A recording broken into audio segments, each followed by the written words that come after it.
ya no responden a señales apoptóticas y por lo tanto, por eso se dice que las células tumorales son inmortales. No sé si han escuchado eso, que se les dice que las células tumorales son inmortales, y es porque se pueden replicar mucho, pero además resisten la apoptosis. Todos los mecanismos de apoptosis que ustedes estudiaron en el primer año no funcionan en el caso de las células tumorales. ¿Sí?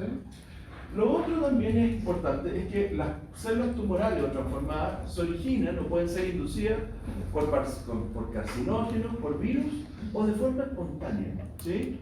Vamos a hablar de los carcinógenos, pero carcinógeno el nombre lo dice, ¿cierto? Es una sustancia que promueve cáncer, ¿sí? Que produce cáncer. ¿Sí? Virus pueden producir cáncer. El papiloma, ¿cierto? El año pasado ya estudiaron el papiloma. Y ojo, que eso es parte del mecanismo del virus. Es un mecanismo que el virus desarrolla para producir cáncer. ¿Sí? Por lo tanto, hay varios virus que se han asociado a cáncer también. ¿Sí? ¿Y puede producirse una transformación espontánea? También hemos hablado de eso. Todo el rato pasa eso. En este momento nuestras células están mutando, se están transformando. Es un fenómeno común, ocurre más de lo que nosotros pensamos. ¿Sí? El problema o el tema es que, ¿se acuerdan de la replicación del ADN? Ahí está el problema, ¿cierto? En la replicación del ADN. ¿Sí? Si una polimerasa se equivoca en poner el nucleótido complementario, eso es una mutación. Eso introduce una mutación en el genoma. Si una polimerasa se equivoca, cuando está viendo el apareamiento de las bases, tiene la hebra molde y está generando la hebra hija, ¿cierto? Lo hace por apareamiento base, el apareamiento según las leyes de Chegaray. Pero si eso falla, puede quedar el nucleótido equivocado en el genoma, y si no lo repara, se queda ahí y se pasa a la descendencia. Eso pasa, es muy frecuente. ¿Ustedes se acuerdan que las polimerasas pueden editar, pueden corregir errores? Tienen capacidad de edición, pero igual si hay inducción o hay eventos que promuevan que cometa errores, los va a cometer y los va a dejar pasar. ¿Sí? Los va a dejar pasar. ¿Sí? Eso es parte normal del funcionamiento de las polimerasas. Tienen tasas de error igual, pequeñitas, pero las tienen, que no son editables. ¿Sí? Cuando digo editable, esa propiedad de corregir. ¿Sí? No las pueden corregir. ¿Sí? Así que, bueno, espontáneamente va a haber mutaciones, ¿sí? Pero no necesariamente va a haber cáncer. ¿Sí? Como les digo, nuestro genoma está mutando de manera, tiene una tasa de mutación más o menos fija. Pero eso no necesariamente desencadena cáncer, ¿sí? Vamos a ver por qué, ¿sí? Bueno, tiene que ver con esto, el papel de los oncogenes, ¿sí? Ya hablamos de oncogenes, ¿cierto? Como el nombre lo dice, los oncogenes son genes que promueven el desarrollo de tumores, ¿sí? Que un proto-oncogen, recuerden, que se origina de un oncogen, se origina de un proto-oncogen, ¿cierto? ¿Qué es un proto-oncogen? Eso lo vimos primero. Una proteína que desarrolla una función normal, pero que después se muta, puede afectar y transformar. Exacto, eso es un proto-oncogen. Es un gen clave para una función que si falla, favorece el desarrollo humano. ¿Sí? Y también, como está ahí, son los oncogenes, y por otro lado están los genes supresores de tumores y genes que controlan la reparación del ADN. ¿Sí? Entonces, tenemos proteínas normales que cuando mutan se transforman en oncogenes y promueven el crecimiento de tumores, y además podría haber alteración en genes supresores de tumores. ¿Cuál es el más común? C53, ¿cierto? Y retinoblastoma, que son los dos que están bien involucrados, ¿cierto? Si hay alguna alteración en esos genes, también, y bueno, y los que controlan la reparación, también va a haber la promoción de células transformadas, ¿sí? De hecho, estos genes supresores de tumores y genes que controlan la reparación del ADN también se pueden llamar proto-oncogenes, porque si mutan y hacen mal su función, van a promover que se forme un tumor. ¿Sí?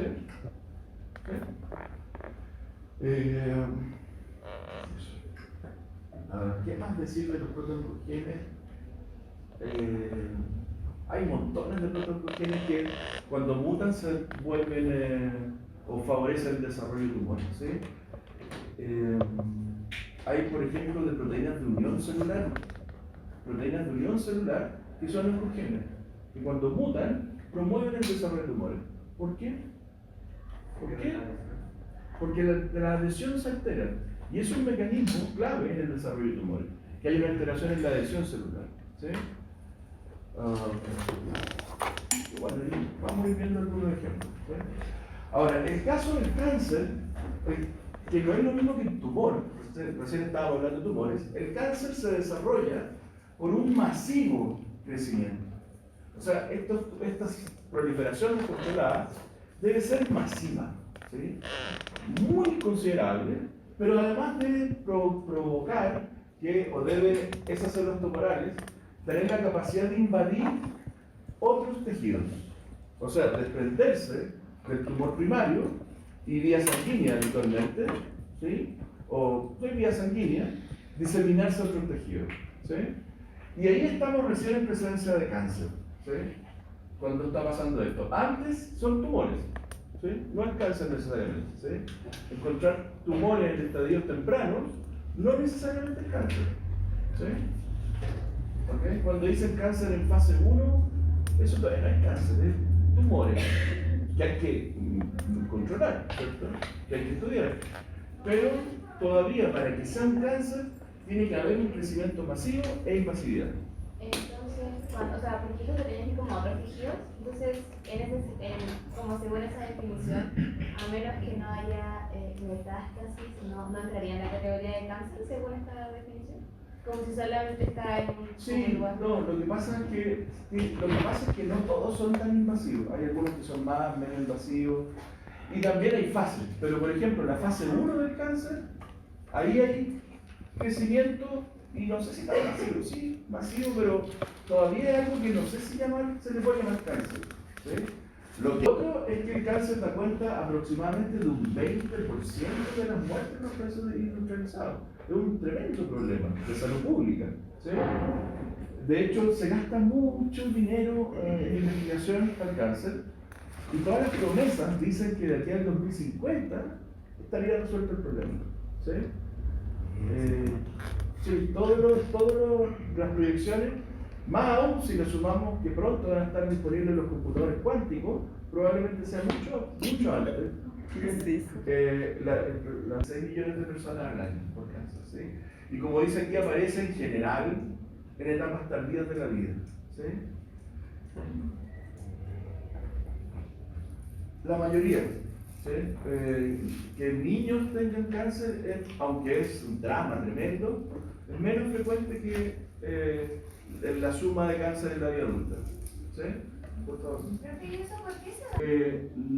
La célula tumoral se va degenerando su genoma, se genera, comienza a acumular mutaciones así, pero ya, como ya no controlan muchas cosas, empieza a generar muchos tipos de mutaciones. Así, ya no controla su genoma, ya no ve la integridad de su genoma, entonces comienza a acumular mutaciones y es un fenómeno casi exponencial, y eso es lo que uno ve en las fases finales, ¿sí? Por lo tanto, también, cuando uno habla de cáncer, el cáncer no es homogéneo en términos de su composición. Los tumores son sumamente heterogéneos en términos de los clones que hay en un cáncer.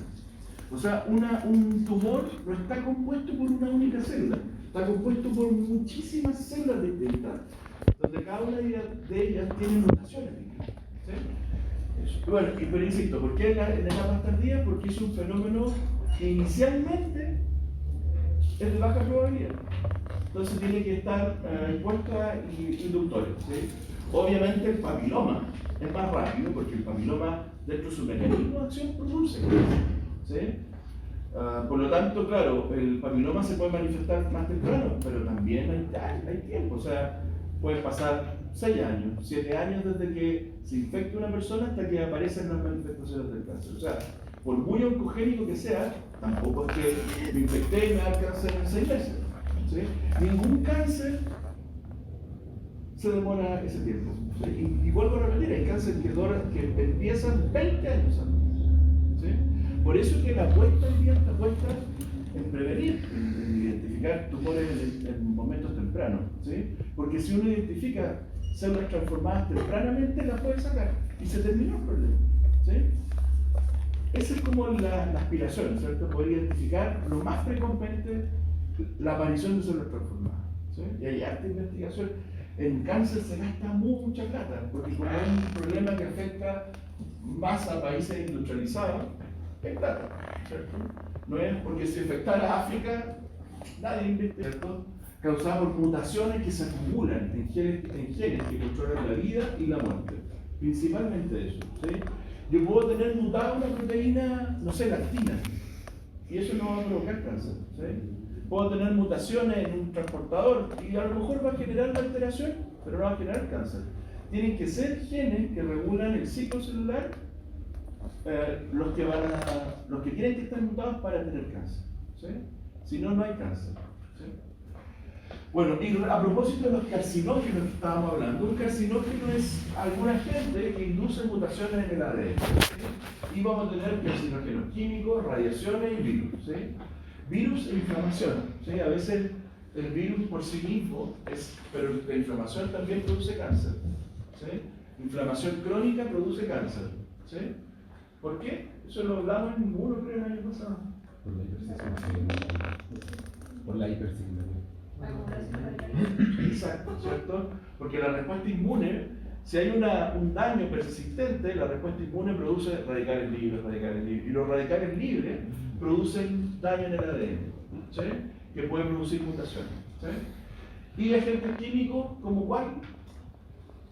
¿Cuál produce cáncer típico? Que también lo hemos hablado montones de veces. El tabaco, ¿cierto? ¿Por qué se ríe?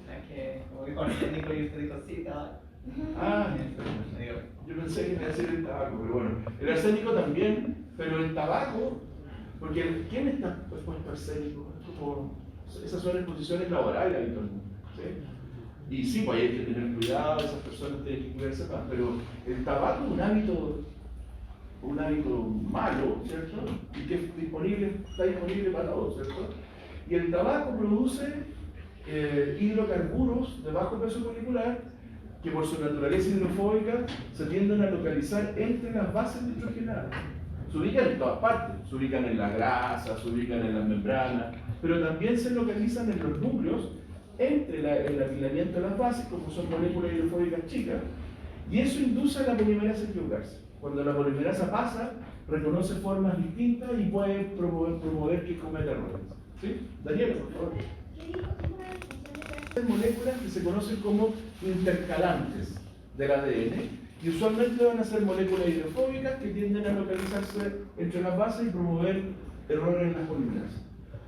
También hay otros que son entrecruzantes, pero que pueden producir dimerizaciones o daño en las proteínas, y eso también, por ejemplo, daño en polimerasa, puede provocar que la polimerasa no controle y acumule mutaciones. ¿Sí? Bueno, dígame. Esto escondido. Moléculas químicas. Radiaciones de alta energía, ¿por qué? ¿Qué problema tienen las radiaciones de alta energía? ¿De qué radiación estamos hablando? UV y gamma. ¿Sí? ¿De dónde sale la radiación UV y la gamma? ¿Cómo? Del Sol, muy bien, ¿cierto? Es parte de la radiación cósmica. Son los rayos cósmicos. ¿Sí? Bueno, llegan neutrones, llegan neutrinos, llega de todo por el Sol, ¿cierto? Pero lo que pasa a veces, lo que suele pasar más fácil son ultravioletas, si es que la capa de ozono está dañada. Igual pasa ultravioleta, ¿sí? Y esas se llaman radiaciones ionizantes porque promueven ionizar moléculas. ¿Y qué pasa si ionizo una molécula? La hago reactiva. Bueno, para empezar, ¿de dónde la ionizo? Del láser. Tengo que romper un enlace para ionizarla. Y al estar como un anión y un catión, se hacen reactivas y reaccionan de manera específica y forman cualquier cosa. ¿Sí? Y eso es lo que habitualmente describen, que también lo vieron con la doctora Aravena, los dímeros de timina. ¿Se acuerdan de los dímeros de timina? Ya. Los dímeros de timina son producidos por la radiación UV y dímeros de timina van a provocar lo mismo en las polimerasas. La polimerasa va a pasar por ahí y va a decir que esto y va a meter cualquier cosa. ¿Sí? Va a poner cualquier base. ¿Sí? Las polimerasas se equivocan. No, es que, ojo, uno piensa que si la polimerasa no edita todo, la célula no se replica igual. Si nada es perfecto, ¿no? Se replica igual. Igual hay un porcentaje de error chiquitito, pero ¿qué pasa? Son tantas bases nitrogenadas, ¿sí? Son 3 por 10 a la 9 pares de base, que un 1% es nada, es despreciable, o es muy poco, ¿sí? Un 0,01%, no un 1% de ese número es alto, ¿cierto? Pero es poco, ¿sí? Son pocas las mutaciones, ¿sí? Y virus, ¿y qué más? ¿Han escuchado otra cosa más que provoca cáncer? Rayo X. Ya, los rayos X, ¿cierto? El mismo mecanismo de los ionizantes. Digan. Otro tipo de el tabaco. ¿Sí? El asbesto también son hidrocarburos de bajo peso. Entonces, aquí hay un ejemplo concreto de cáncer de colon. ¿Sí? En el cáncer de colon lo que tiene que ocurrir es que tenemos un epitelio normal que está acumulando mutaciones. Hay mutaciones, pero mutaciones que no afectan el ciclo celular, no afectan mucho. ¿Sí? Lo primero que tiene que ocurrir es que haya una pérdida de algún gen supresor de tumores. Y esa pérdida es por mutación. ¿Sí? Que haya una disminución en la función de un gen supresor de tumores. ¿Sí? Eso va a provocar una proliferación excesiva del epitelio y va a seguir, esa proliferación va a favorecer que se acumulen más mutaciones. Va a ser un factor acelerante en la acumulación de mutaciones, porque acuérdense que las mutaciones solo se producen durante la replicación. Entonces, si una célula comienza a proliferar más, ahí es donde están las chances aumentadas de que ocurran más mutaciones. ¿Sí? ¿Sí? Esto es como una bola de nieve. ¿Sí? Y luego tiene que mutarse RAS. RAS. Usted, RAS, ¿dónde está RAS? En las masquinasas, ¿cierto? RAS es una proteína G pequeña que está arriba en la vía de las masquinasas. ¿Sí? Se tiene que mutar RAS. Perdón. Sí, eso, se activa. Sí, se activa, o sea, muta RAS. Y por lo tanto se activa el oncogen RAS. ¿Sí? ¿Cómo se activa o muta? Es que se active el oncogen es porque el proto-oncogen mutó. Acuérdense que el oncogen es el defectuoso, por decirlo así. O sea, se genera RAS defectuosa. Ojo, se genera RAS mutada, o sea, es permanente, estable. No es que dure lo que dura una vida de una célula. ¿Sí? Creo que RAS también no estaba. Mutar RAS, ganar actividad, y eso va a generar que se formen tumores benignos, pequeñitos, dado todos los eventos previos, pero tumores pequeños benignos. Hasta acá podríamos decir que todo bien. O sea, si se encuentran estos tumores benignos allí, no hay ningún problema. Esos son puros pólipos. Están vinculados a los pólipos. ¿Sí?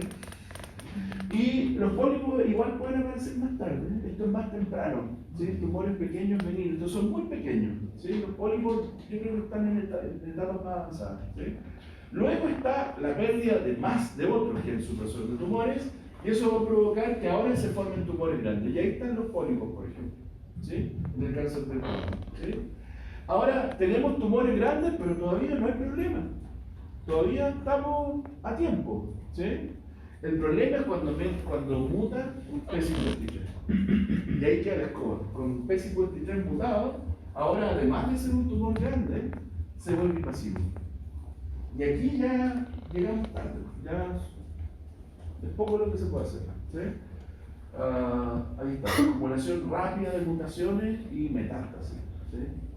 Ya, esto es lo que usualmente se detecta. Todo esto dura 20 años. Todo este proceso toma 20 años por lo menos, ¿sí? Incluso más. Pero esta fase es rapidísima. Una vez que ya el tumor se hace invasivo, ¿por qué? Entre paréntesis. Porque no hay ninguna limitación. Porque no hay ninguna limitación, pero ¿y por qué generalmente uno identifica el tumor aquí? Porque empieza a manifestar cosas clínicamente. ¿Qué debería manifestarse aquí? En esta fase, pérdida de peso. Eso es lo más, eso es lo clave. Pérdida de peso. Pérdida de peso. ¿Sí? No sé si ya vos, ya ni me acuerdo ya, pero ¿de qué se muere uno? Cáncer que podríamos decir que es no adquirido. ¿Sí?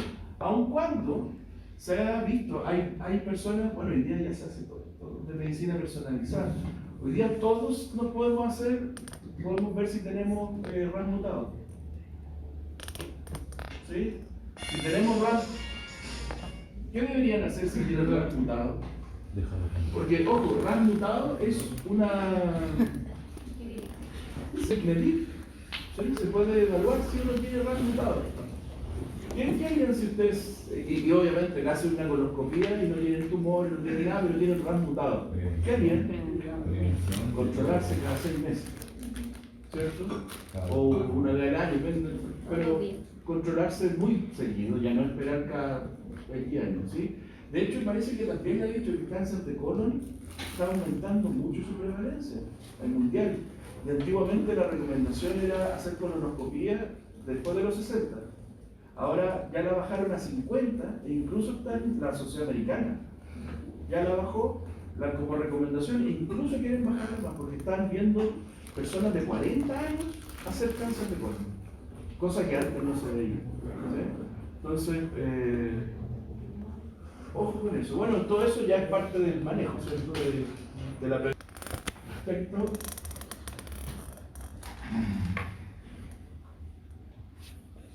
Por ejemplo, se ve cómo es el crecimiento de un tumor en función de esto está mostrando cómo se van doblando las poblaciones celulares, ¿sí?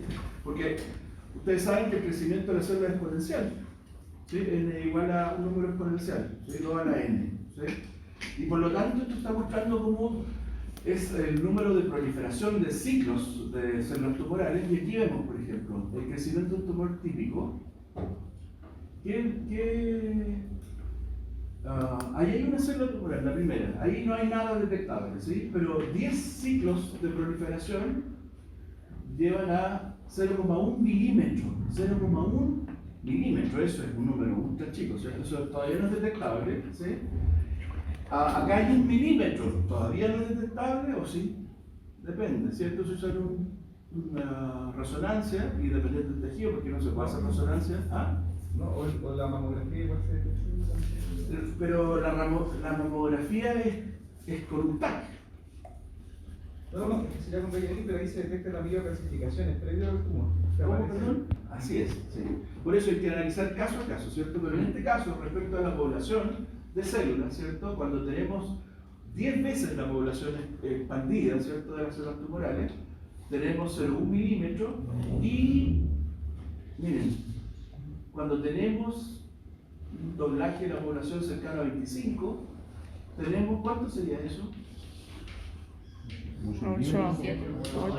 milímetros. ¿Cierto? 5, 4. ¿Cuánto es un centímetro? 10 milímetros, ¿cierto? Medio centímetro, pensemos. En ese caso, aquí, cuando están más chiquititos, recién se comienzan a ver o pueden ser vistos el tumor como tal en rayo X, ¿sí? Cuando tenemos 10 a la 8 células, una masa tumoral de 10 a la 8 es detectable en rayo X normal, ¿sí? No en un TAC, por ejemplo. El TAC tiene mejor sensibilidad, ¿sí? Luego viene el primer tumor palpable. O sea, cuando recién van al control o se promueve mucho la autopalpación, ¿cierto?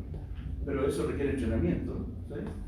Pero cuando ya es palpable un tumor, estamos hablando de una masa de 10 a la 9 células y tiene ese tamaño, ¿sí? Un par de centímetros, ¿sí? ¿Cuántos? 10 milímetros, todavía un poquito más chico, un porotito, como se dice. Y cuando son un doblaje de 10 a la 40 y tenemos una célula aproximadamente de 10 tenemos 10 a las 12 células, ¿cuánto sería eso? 10 centímetros. 10 centímetros. Día a la 12. Ya es tarde, ya el paciente fallece, la paciente fallece, en general, ¿sí? Por lo tanto, ahora, esto toma años también, ¿sí? Toma muchos años, esto que se ve así como rápido, toma años, ¿sí? ¿En qué ocurre? ¿Sí? El cáncer de mama también es prevenible, ¿cierto? Hay que hacer los planes adecuados, ¿sí? Ya, ahora, hablando un poquito sobre tumores malignos y tumores benignos, se va a decir que vamos a tener un tumor benigno cuando está formado por células tumorales. pero está encapsulado. Cuando está encapsulado, ese tumor que está formado por células tumorales, ¿sí?, se le llama un adenoma. ¿Sí? Un adenoma, como se ve acá, son células tumorales pero encapsuladas. ¿Sí? Y un adenocarcinoma es cuando ya rompe la envoltura y comienza a diseminarse. ¿Sí? Y por eso que se dice que un adenoma todavía es benigno, porque si se saca, se termina el problema. ¿Sí? En cambio, un adenocarcinoma ya es maligno porque tiene la capacidad de invadir, ¿sí?, de distribuirse. ¿Sí? Y por tanto, típico, ustedes han escuchado que se busca en ganglio, cuando se hacen biopsias se busca en ganglio células tumorales. ¿Por qué? ¿Por qué llegan primero? Llegan al ganglio más cercano por la linfa. Las células que se desprenden del tumor, donde estén, van a llegar al linfonodo más cercano por la circulación linfática. Y obviamente, como se están proliferando mucho, algunos van a quedar ahí y van a generar focos de ganglio, ¿sí? Y otros van a seguir la circulación. Entonces, por eso que ganglio infiltrado ya significa que es una confirmación de metástasis. ¿Sí? Es cosa de tiempo encontrarlo en otros tejidos. ¿Sí? Pero ganglio infiltrado es que ya se está diseminando el tumor. ¿Sí? Y solo por una cosa general, esto lo van a ver en detalle más adelante, algunos nombres. ¿Sí? Vamos a hablar de carcinoma cuando el tumor se ha originado en célula epitelial. ¿Sí? ¿Qué epitelio? Típico, pulmón, gástrico o digestivo, ¿cierto? Carcinoma. Leucemia, en general, se le llama a tumores de células blancas circulantes, en general. Linfoma se le llama en general a tumores sólidos en nódulos linfáticos. Mieloma se llama a tumores de las células de la médula ósea. Y ojo con esto, que aquí dice mieloma, pero no significa que solo sean células de la serie mieloide. Pueden ser también linfoides, pero están localizados en la médula ósea. ¿Sí? Y sarcoma son tumores alojados o originados en tejido conectivo. ¿Sí? Esas son como las distintas clasificaciones de los nombres. ¿Sí? ¿El melanoma? El melanoma es la piel. ¿Sí? Profe, ¿y esta es distinta categorización que adenoma en cada adenocarcinoma? Sí, pues. Pero no, el adenoma no tiene como un lugar de epitelio. No, lo mismo, se puede originar en todo esto. Lo mismo. ¿Se puede ser como un carcinoma adenoma? Miren, esperen un poquito.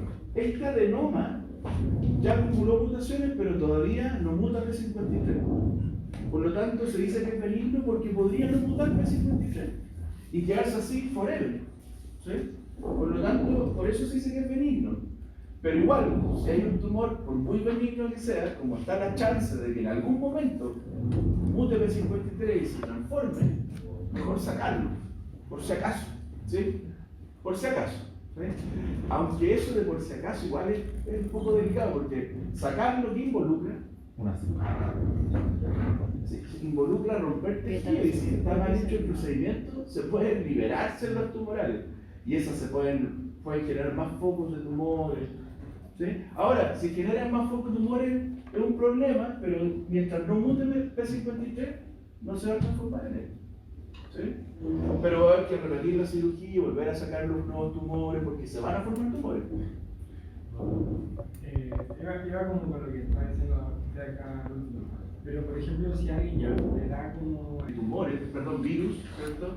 Papiloma, el de la hepatitis B, también, ¿cierto? El Epstein-Barr, hay algunos procesos de transformación. El HTLV1, que este es el virus de la leucemia humana, ¿sí? Que en algún momento le llamaron, ¿cómo le llamaban a este? Salían las noticias y le decían, sí, pero le ponían otro. Lo vinculaban al VIH.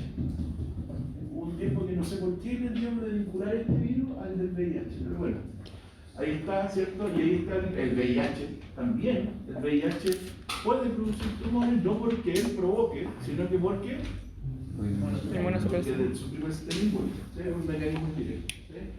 Obviamente estos son riesgos. Vamos a hablar de riesgos en bioestadística. ¿Sí? Que hay un riesgo no significa que ocurra el evento. ¿Sí? Hay mayor probabilidad de que ocurra, pero no necesariamente a usted le va a pasar. Hay mayor riesgo, pero es una probabilidad. ¿Sí? Ok, ya. Y ahora entonces vamos a hablar de cómo se eliminan tumores. ¿Sí? Existen los mecanismos intrínsecos de eliminación de tumores, o mecanismos intrínsecos de supresión de tumores, que son los mecanismos de control propios celulares, los de la célula. Aquí nadie más participa en eso. ¿Sí? ¿Y qué mecanismos son? La reparación del ADN, la senescencia y la apoptosis. La apoptosis es un mecanismo de reparación. Cuando una célula se altera su genoma y no puede repararse, se entra en la apoptosis. La célula prefiere entrar en la apoptosis y no seguir. ¿Sí? Todos esos mecanismos son propios o se conocen como un mecanismo de supresión de tumores intrínseco. ¿Sí?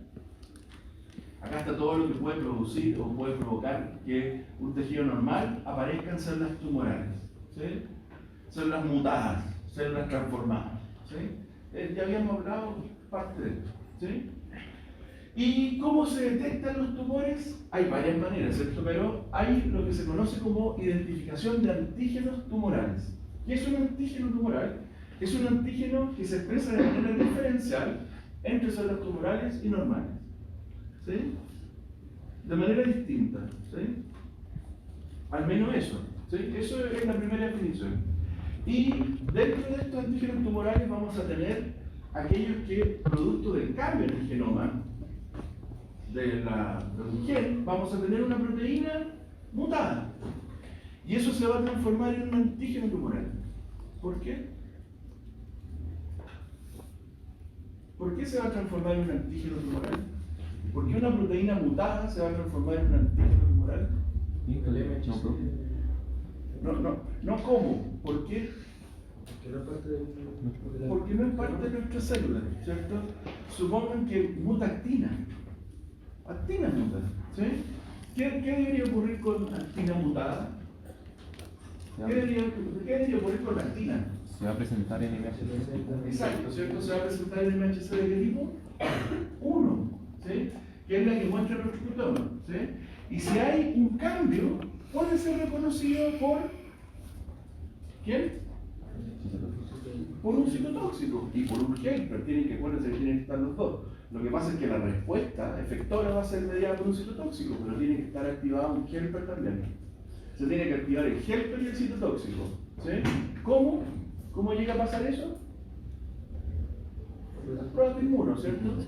Tienen que una célula presentadora, una dendrítica, fagocitar a la célula tumoral, llevarle al linfonoma más cercano, presentar los péptidos, y esos péptidos van a ser reconocidos por linfocitos T y B.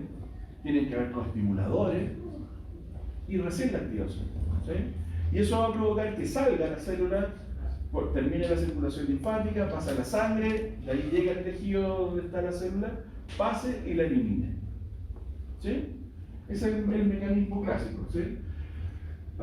Y por lo tanto, estos antígenos que mutan y se expresan se llaman antígenos tumorales. ¿Sí? O también se llaman antígenos específicos de tumores. ¿Por qué? Porque muestran el cambio que sufrió esa célula. Eso es lo que se detecta, el cambio que sufrió la célula. ¿Sí? Ahora, si comienza a expresar una proteína, un tumor, pero que no es exclusivo de tumores, también se expresa en otro tipo celular, ¿sí? A estos antígenos les vamos a llamar antígenos asociados a tumores, porque no son exclusivos. Es decir, si una proteína normal comienza a sobreexpresarse, ¿sí? Entonces también le vamos a llamar un antígeno tumoral, pero ya no específico, sino que asociado. ¿Por qué una proteína sana podría sobreexpresarse? Una proteína no transformada podría sobreexpresarse. ¿Podría requerir para el crecimiento del tumor, por ejemplo? Porque la mutación provoca alguna alteración en los mecanismos de expresión génica que provocan que esa proteína se sobreexprese. Una proteína no mutada, pero es el reflejo de una mutación en los mecanismos, en cualquier punto de los mecanismos de expresión génica. Y por lo tanto va a aparecer una proteína en mayor cantidad, por ejemplo. En ese caso, la proteína no está mutada, pero al estar en mayor abundancia, se dice que es un antígeno asociado a tumores. Y el ejemplo más común de esto es, probablemente ya lo hayan escuchado, el antígeno prostático específico. ¿Han escuchado el antígeno prostático específico? Ya, el antígeno prostático específico no es una proteína mutada, es idéntica al antígeno prostático normal, pero que cuando está sobre ciertos rangos de concentración en la sangre, significa que podría haber una transformación en la próstata. ¿Sí? ¿Por qué? Porque hay un aumento en la concentración, hay una concentración anormal. ¿Sí? Pero la proteína es normal, lo que cambia es la expresión. Y en ese caso, ¿son antígenos tumorales? Sí, pero se llaman asociados a tumores. En cambio, el antígeno tumoral es la expresión de la proteína mutada. ¿Sí? Okay. Esto también es sensado por células del sistema inmune. ¿Sí? Lo otro que también ocurre, parece que ¿Y cómo? Pero si son propias. Porque aumenta la densidad. Los MHC se sobreactivan cuando aumenta la densidad. ¿Sí? Si hay demasiada proteína expresada, las células dendríticas detectan eso como una anomalía. ¿Sí? Porque no debería ninguna proteína que acapare el MHC tipo 1, más o menos va a ser el problema normal.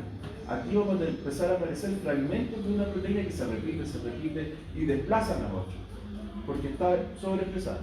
¿Sí? Profe, pero, o sea, ¿puede volverse un poquito a la diapositiva anterior? Si dice que antígenos diferenciales expresados por células tumorales y normales.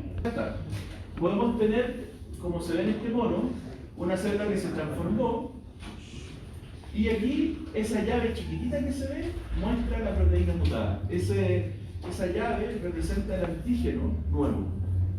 ¿Sí? El antígeno producto de la mutación. ¿Sí? Porque un antígeno es... ¿Qué cosa es un antígeno? Algo que... Ya, lo que estaba mostrando ahí sería el epítope. ¿Cierto? El epítope del antígeno. ¿Sí? Y aquí estamos viendo la sobreexpresión. ¿Sí? Que se sobreexpresa y comienza a expresar solo un tipo. Y eso también es una señal de alerta para las células dendríticas. ¿Sí?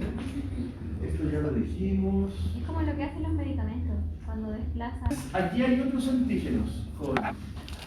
No se aprendan esto, es solo para saber que hay antígenos que van a ser reconocidos por CD8, es decir, son antígenos tumorales directos o proteínas asociadas. ¿Sí? Por ejemplo, está el antígeno embriónico, así se llama, el antígeno embriónico, y aquí está esta proteína. ¿Qué es esa proteína? Una proteína que es del testículo. Una proteína que se expresa solo en el testículo, pero que en células transformadas comienza a aparecer en el melanoma, en cáncer de mama y en glioma. Eso también es una expresión distópica que también se considera un antígeno tumoral. Más aún porque una proteína testicular está en un santuario inmune, por lo tanto, fuera de ella va a ser una. ¿Sí? Pero eso representa la desregulación de la expresión génica. Fíjense que una célula de mama expresa una proteína testicular y significa que su genoma está desregulado. La expresión de su genoma está desregulado. ¿Sí? Pero ahí sería cáncer de mama. Una proteína que está asociada, fíjense, a una modificación posttraduccional anormal. Y acá tenemos una mucina, el antígeno se llama MUC1, que es una mucina pero poco glicosilada. Eso también es una señal anormal, es un antígeno tumoral que se ha visto en páncreas y en cáncer de páncreas y de mama. ¿Sí? Hay otros antígenos que son de diferenciación, y acá tenemos, por ejemplo, la tirosinasa, que es una enzima que participa en la síntesis del melanoma y está asociada a los tumores del melanoma. Es decir, el aumento de tirosinasa es un antígeno tumoral y es una señal de que puede haber un melanoma. ¿Sí? Ahí hay otros antígenos también asociados a este caso. Hay antígenos que son quinasa, miren, una quinasa dependiente de citrina, una proteína reguladora del ciclo celular, ¿sí? Que se expresa en melanoma. Caspasa 8, un regulador de apoptosis, se sobreexpresa en células escamosas y carcinomas de células escamosas. ¿Sí? Y aquí están las proteínas oncovirales, que esas son más clásicas, porque es específica, o sea, uno identifica la proteína oncoviral y sabe que hay un proceso de transformación, o que podría estar en curso un proceso de transformación. ¿Sí? Forma de hemoglobina que es fetal. La hemoglobina fetal no es igual a la hemoglobina del recién nacido. tiene cadenas distintas, ¿sí? Y se comienzan a expresar esas cadenas en la vida adulta, ¿sí? Eso también ocurre, que se empiezan a expresar proteínas que solo se expresan en estadios embrionarios o fetales en la vida adulta. Y eso también refleja una expresión distónica, ¿sí? Hagamos un recreo, ¿no? ¿Quieren hacer la teoría de la inmunoedición? Que es lo que les comentaba al principio, que es lo que explica cómo se relaciona el sistema inmune con los tumores, ¿sí? Entonces, básicamente, para que haya una respuesta inmune, tiene que haber un equilibrio, un balance entre fenómenos de inmunosupresión e inmunoestimulación, ¿sí? En este caso, frente a una respuesta tumoral, ¿cierto? Vamos a tener una inmunoestimulación por la activación de linfocitos TCD4 que promuevan una polarización TH1, o sea, una subpoblación TH1, y linfocitos CD8 asociados, natural killer, natural NKT, que son similares a natural killer, macrófagos M1, que son los macrófagos que vimos toda la vida el año pasado, y células dendríticas maduras. Todo esto es parte de la respuesta inmune contra tumores, ¿sí? Nada extraño en esta diapo, ¿cierto? ¿Por qué CD8? ¿Ya? ¿Pero y por qué? Porque es el que mata células, infectadas o transformadas, ¿cierto? Natural killer, lo mismo, ¿cierto? Mata células que tienen baja expresión de MHC, ¿cierto? Aquellas que disminuyen la expresión de MHC son matadas por natural killer. Y macrófagos M1 son parte de recoger la basura, de fagocitar los restos, ¿sí? Ahora, podría generarse un ambiente inmunosupresor, aunque no sea inmunosupresor propiamente tal, sino que un ambiente no adecuado, una respuesta no adecuada, si se promueve una polarización TH2 o TH17, ¿sí? O sea, si frente a una respuesta contra tumores promovemos una respuesta TH2 y TH17, ¿qué va a pasar? No va a haber TH1. No va a haber TH1, ¿y qué más va a pasar? Nada. El tumor va a seguir, porque esos no son mecanismos efectores para destruir células tumorales, ¿sí? ¿Los anticuerpos son útiles contra tumores? ¿Podrían ser el uso de anticuerpos útiles? Sí, por citotoxicidad dependiente de anticuerpos, ¿cierto? Vimos ese mecanismo el año pasado, pero la contribución es escasa frente a la respuesta frente al ataque de células tumorales. El efecto de los anticuerpos que podrían promover una citotoxicidad dependiente de anticuerpos se ha visto que tiene una participación muy escasa, ¿sí? Una utilidad muy pobre en este caso, ¿sí?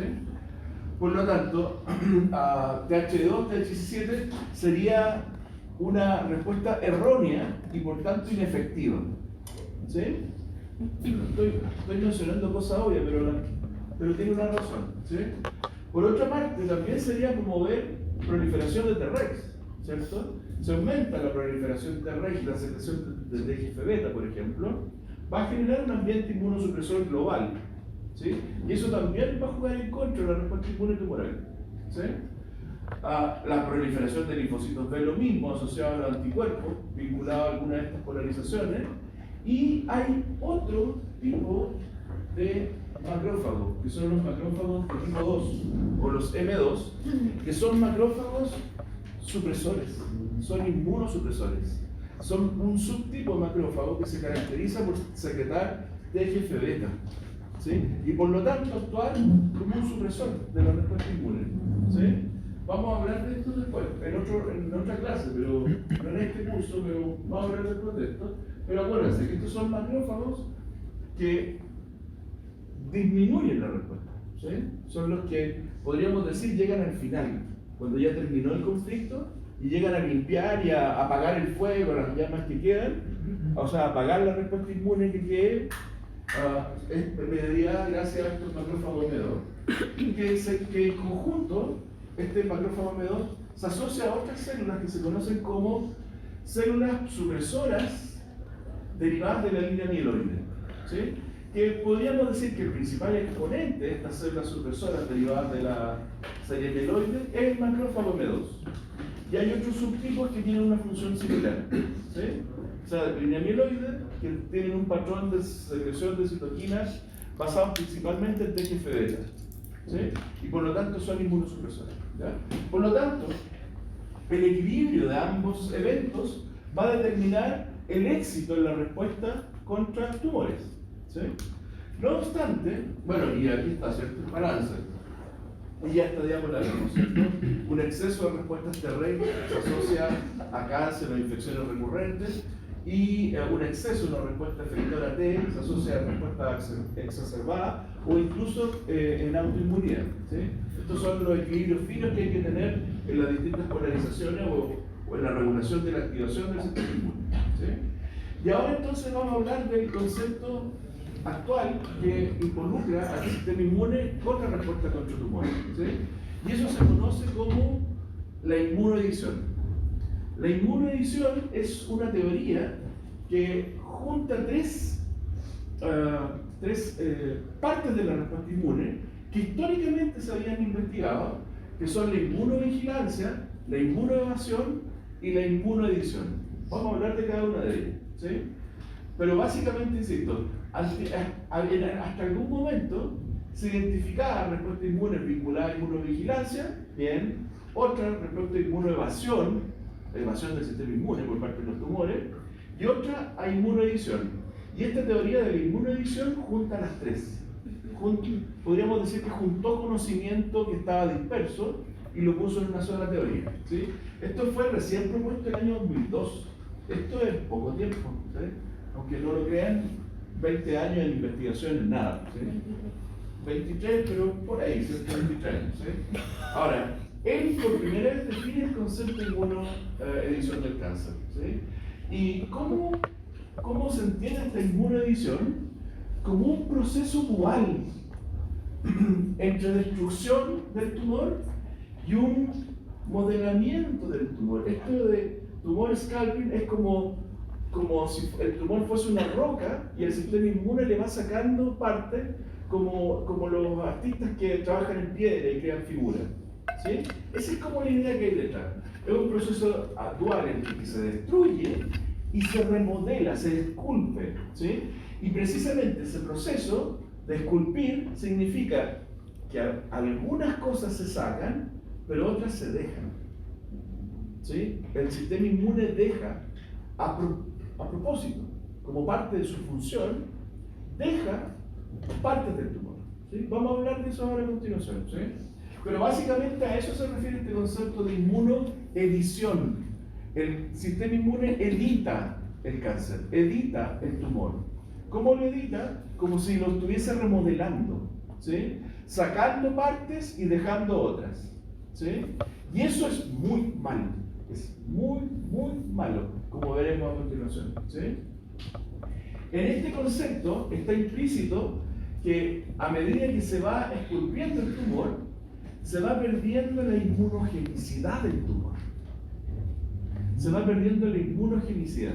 Cuando, haciendo esta analogía como un artista que esculpe la piedra, lo que va sacando, lo que va matando del tumor son aquellos clones inmunogénicos, o altamente inmunogénicos o inmunogénicos. ¿Sí? Digo clones porque ya dijimos, ¿no? Que el tumor es una masa heterogénea de fenotipos, ¿sí? De genotipos y fenotipos, ¿cierto? Y por lo tanto, lo que hace el sistema inmune es eliminar selectivamente solo las células muy inmunogénicas, pero las células de baja inmunogenicidad las deja. Y las deja. ¿Sí?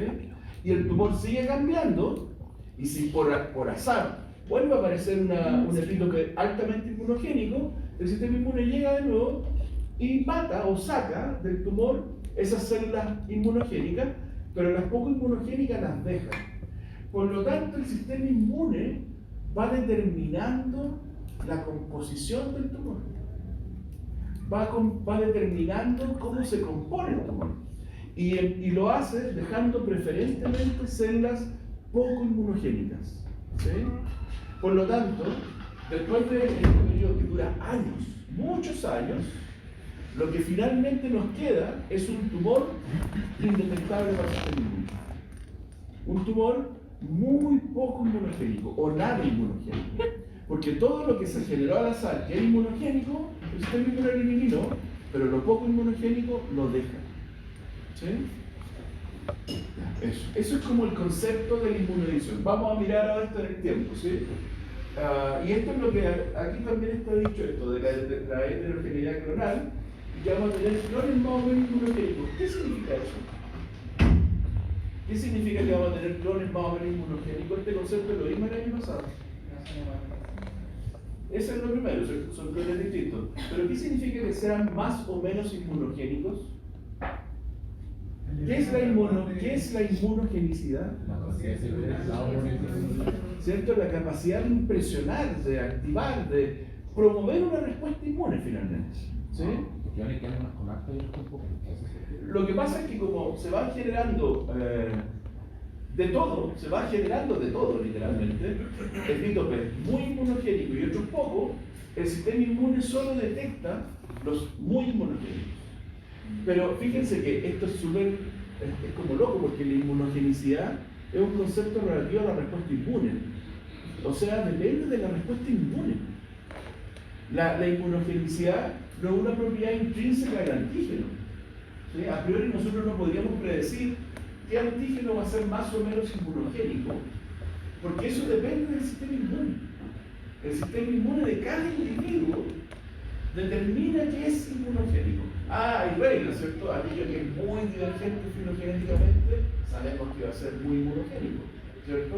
Ahí no hay dudas, ¿sí? Ahí el sistema inmune no tiene opciones, sabe que eso es muy inmunogénico. Pero en el caso de las células tumorales, que difieren poquito de nuestro genoma, difieren en un par de nucleótidos, o en nucleótidos, ¿cierto? Identificar inmunogenicidad o que el sistema inmune determine a quién atacar y a quién no, se hace más sutil y más confuso. ¿Sí? Acuérdense, la inmunogenicidad es relativa al sistema inmune, es como que el sistema inmune decide si lo ataca o no lo ataca. Bien. Respecto a esto de la eliminación selectiva de las células muy... Es que esto lo vamos a tener, esto ya lo hemos dicho, ¿cierto? ¿Qué es inmunogenicidad? La capacidad del sistema inmune de montar una respuesta frente a un antígeno. ¿Sí? Por lo tanto, el sistema inmune gradúa si el antígeno es un peligro o no, y por tanto si lo ataca o no, y si lo elimina o no. ¿Sí? Porque genera memoria y todo lo mismo, igual que fuera un patógeno. Montan los mismos elementos de una respuesta inmune. ¿Sí? Ahora, por lo mismo, la mirada global de este proceso de inmunoedición en realidad son las 3E. Así se llama este modelo, el de las 3E. El de eliminación, el de equilibrio y el de escape. Se podría decir que la teoría de la inmunoedición está formada por 3E. Eliminación, equilibrio y escape. ¿Sí? Y aquí está la síntesis de todo. ¿Sí?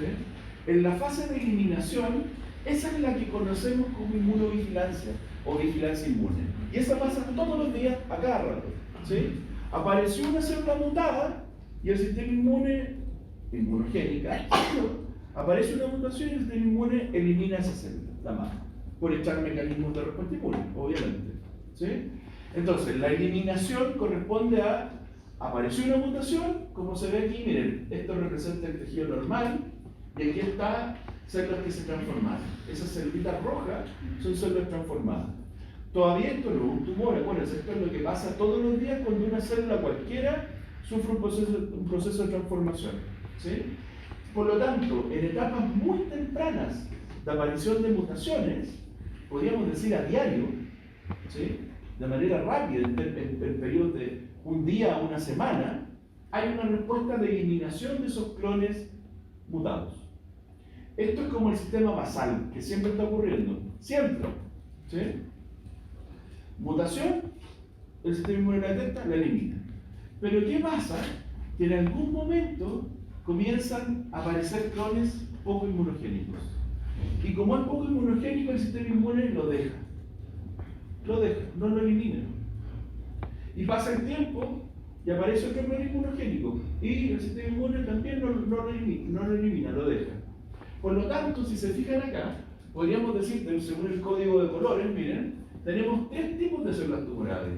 Las que son esas rojitas oscuras son pobremente inmunogénicas, son células transformadas, poco inmunogénicas.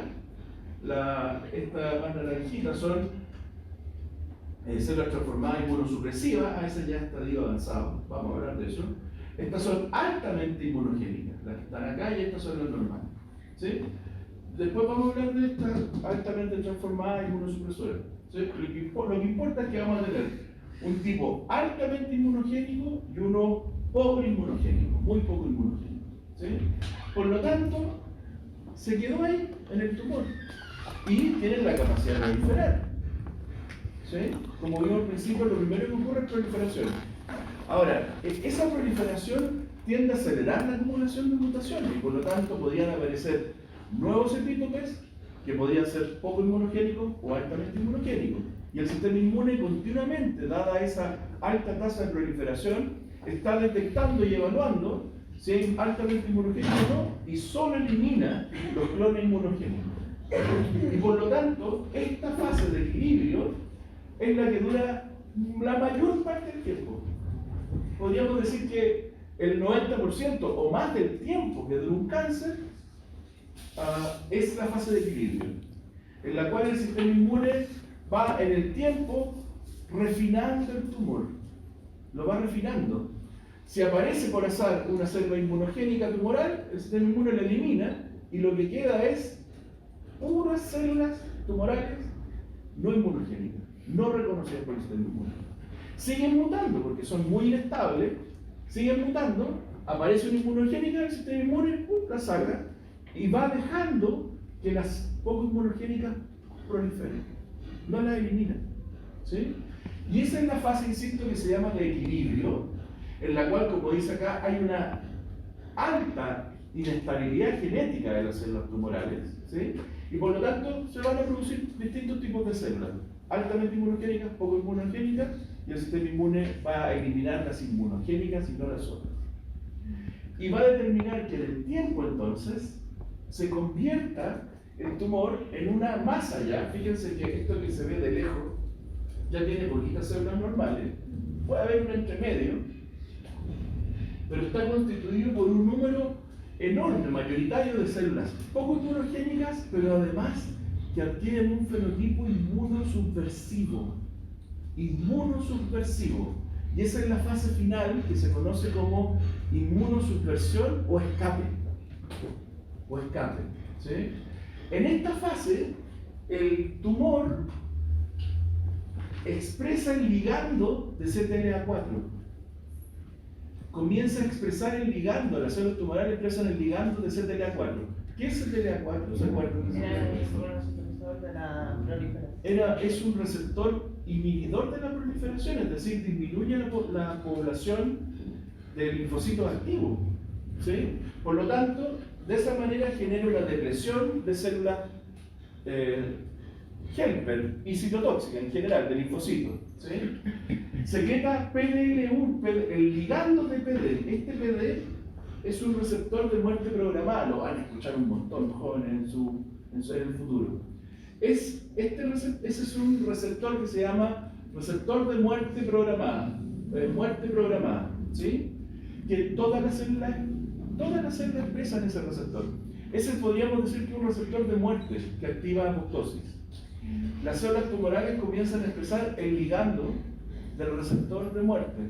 Por lo tanto, si se le acerca una célula que intenta eliminarla, activa su receptor de muerte y sufre apoptosis. ¿Sí? Las células en esta fase disminuyen considerablemente la expresión de MHC. Por lo tanto, los natural killers no le hacen nada. Disminuye MHC y solo el natural killer le puede hacer algo, pero como secretan, ahí lo dije al revés, ¿cierto? Pero como secretan este ligando, induce la apoptosis del natural killer. Porque acuérdense que lo vimos el año pasado, para que haya citotoxicidad se tienen que juntar, unir, es toda una interacción. ¿Sí?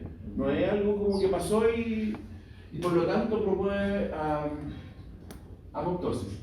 También secreta las células tumorales secretan moléculas inhibitorias de la respuesta inmune, en particular TGF-beta. ¿sí? Yo creo que partía hablando del TGF-beta asociado a tumores el año pasado. De hecho, el TGF-beta significa el tumoral growth factor, ¿cierto? Beta, y lo encontraron en cultivos de células tumorales. Cuando tenían cultivos de células tumorales, encontraron una citoquina y dijeron, ¿y esto? Pongámosle tumoral growth factor, un factor de crecimiento tumoral. ¿Qué hace? Suprime la respuesta inmune. ¿Sí? Además, las citoquinas que libera promueve que a nivel de la médula se liberen macrófagos del tipo M2 y estas células que vimos, ¿cierto? Estas células mieloides supresoras derivadas de la línea mieloide, ¿cierto? Células supresoras derivadas de la serie mieloide, que también son inmunosupresoras. Y ojo, que TGF-beta promueve que haya más Treg, que es un efecto amplificador de la generación de Treg. ¿Qué más hacen? Entonces, disminuyen MHC para no ser detectados por CD8. Aumentan el ligando del receptor de muerte para eliminar el natural killer que se le acerquen. Secretan TGF-beta y otras citoquinas que promueven a nivel de la médula la liberación de células mieloides supresoras, secretoras de TGF-beta, y la proliferación de Treg. Y también estas células de tipo 2, que son supresoras, secretan esto. Esto es clave para el cáncer. ¿Qué es lo que es esto? ¿Cierto? El factor de crecimiento del endotelio vascular, que es clave para la angiogénesis, porque el tumor necesita mucha sangre. ¿Sí? Entre paréntesis, solo como un spoiler, este M2 lo vamos a ver cuando veamos cicatrización. El que comanda la cicatrización es M2. ¿Sí? Y tiene un efecto supresor, promotor de angiogénesis, o sea, reparación tisular, pero el tumor lo ocupa para generar vasos para él. ¿Sí? ¿Y qué otra cosa más? ¿Qué otra cosa mala? O sea, ya hemos contado un montón de cosas malas. ¿Sí? Y por lo tanto aquí, que esta es la fase de escape, ¿sí? O de inmunosupresión, acá ya el tumor ni siquiera es neutro, el tumor se encarga de suprimir la respuesta inmune global. ¿Sí? Por lo tanto, aquí ya no hay nada que hacer, y esta lamentablemente, que es la última fase, es donde se suele hacer el diagnóstico de cáncer. ¿Sí? Generalmente aquí hay manifestaciones clínicas, por eso por su pregunta, que hacía recién, cuando tenemos clones medio inmunológicos que estamos en estadio, es sinónimo de estadio avanzado del cáncer. Y aquí hay manifestaciones clínicas. Aquí ya se ve la baja de peso, la pérdida del parénquima. ¿Ya no se acuerda lo que me preguntó? No, sí me acuerdo. Ah, ya, que me mire con cara. ¿Qué me está diciendo? Sí, No, porque ya... está en fase clínica, ya debe estar a la venta. Anticuerpos monoclonales que bloquean el receptor, que lo bloquean, no que lo activan, que lo bloquean. Es decir, que impiden que sea activado. ¿Sí? Que sea activado. ¿Sí? Y el receptor de muerte también. Sobre todo, no son específicos. ¿Sí? Que es una especie de ayuda para inhibir la apoptosis de natural killer y la disminución en la proliferación del linfocito secreta interleuquina 17. Comienza a secretar interleuquina 17 también y interleuquina 4. ¿Para qué? Para inhibir TH1. Para promover respuestas TH17 y TH2 que inhiban la TH1. O sea, sumado a todo lo que hace, también hace eso. Aquí estamos viendo la fase de cuando comienza el tumor. ¿Sí? En realidad cuando comienza una célula transformada. Ahí tenemos una célula transformada. Y en esa fase de células transformadas, que es la de eliminación, predomina la inmunovigilancia. Luego viene la fase de equilibrio, que es la que dura años. Entre paréntesis, esta pasa todos los días. ¿Sí? Y esta es la que dura muchos años, muchos años. Y luego viene la fase final, que es la de escape, en la cual ya estamos en esta fase de inmunosubversión, que provoca el escape de la respuesta inmune, y esa es la fase más corta, insisto, esa fase son 6 meses, 1 año, es lo último de la progresión del cáncer. ¿Sí? Ya lo dijimos. Ya, y con esto termino. el año 2001 sacaron un paper que se llamaba lo característico, lo más importante, lo que tenemos que resaltar del cáncer. ¿Y qué incluía? Incluía investigar la señalización proliferativa, estudiar factores receptores de crecimiento, RAS, todas las vías de transducción de señales. También cómo evadir ambientes supresores, ¿sí?, de crecimiento, ambientes apoptóticos, por ejemplo, ¿sí?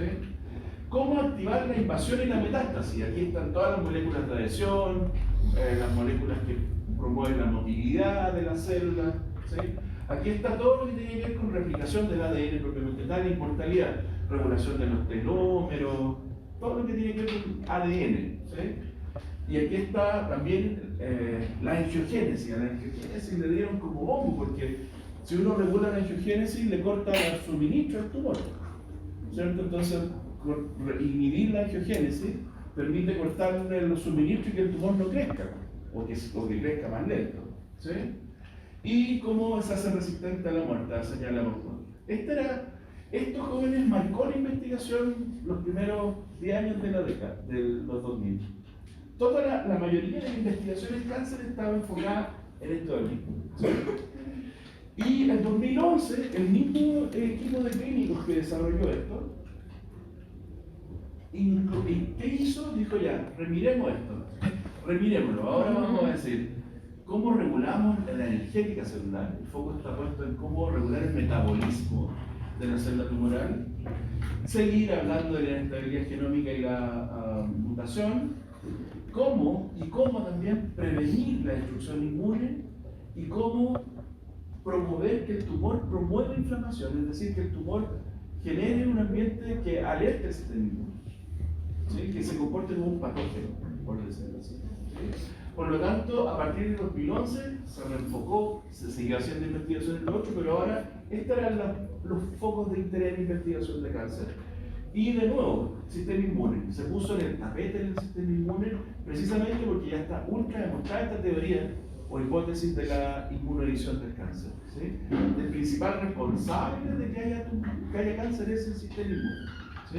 Ahora, eso también explica, como ya hemos comentado montones de veces, el sistema inmune de un individuo no es igual al del otro, ¿sí? Y eso explica por qué algunas personas hacen cáncer y otras no, ¿sí? Obviamente obviando los factores heredados, ¿cierto? Porque ahí la razón está clara y frente a mutaciones que ya vienen, ¿sí? Pero eso también explica por qué algunas personas salen bien y otras no. Eso es lo que siempre dicen, oye, pero fumó como chino hasta los 90 años y nunca le dio cáncer, tenía enfisema, pero bueno, estaba con el oxígeno, pero no le dio cáncer. Y a otros sí les da cáncer, ¿sí? Eso tiene que ver con que no entendemos bien el sistema inmune todavía, ¿sí? Está relacionado con eso, ¿sí? Las vacunas para el cáncer